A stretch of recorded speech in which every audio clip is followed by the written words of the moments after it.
കപ്പ, ചോറ്, ദോശ ഇവയോടൊക്കെ കഴിക്കാൻ പറ്റിയ ഒരു അടിപൊളി മത്തിക്കറിയാണ്. മുളകരച്ച മത്തിക്കറിയാണ് ഞാൻ ഉണ്ടാക്കാൻ പോകുന്നത്. മത്തി ആദ്യം വൃത്തിയാക്കി വയ്ക്കുക. 10 മത്തി എടുത്തിട്ടുണ്ട്. പിന്നെ ഉള്ളി, വറ്റൽമുളക്, 1 ടേബിൾ സ്പൂൺ മല്ലി. ഇവ ഇരുമ്പ് തവയിലിട്ട് ഒന്ന് വറുക്കുക. ചുമക്കെ വറുക്കണം.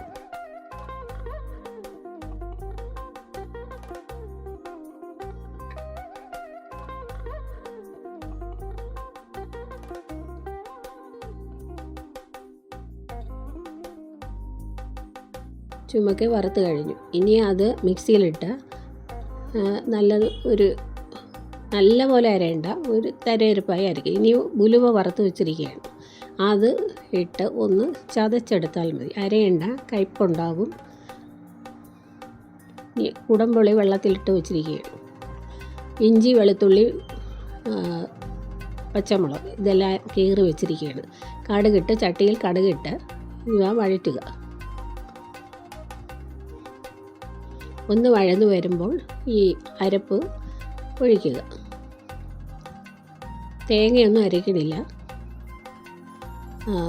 എന്നിട്ട് അതിന് കഴുകി വെള്ളം ഒഴിക്കുക. കുടംപുളി ഒഴിക്കുക. ഉപ്പിടുക. എന്നിട്ട് കുറച്ചുകൂടെ വെള്ളം ഒഴിക്കുക. കട്ടിയാണെങ്കിൽ കുറച്ചുകൂടെ വെള്ളം വേണമെങ്കിൽ ഒഴിക്കാം. നമ്മുടെ പരുവത്തിനനുസരിച്ച് എടുക്കാം. എന്നിട്ട് തിളച്ച് കഴിയുമ്പോൾ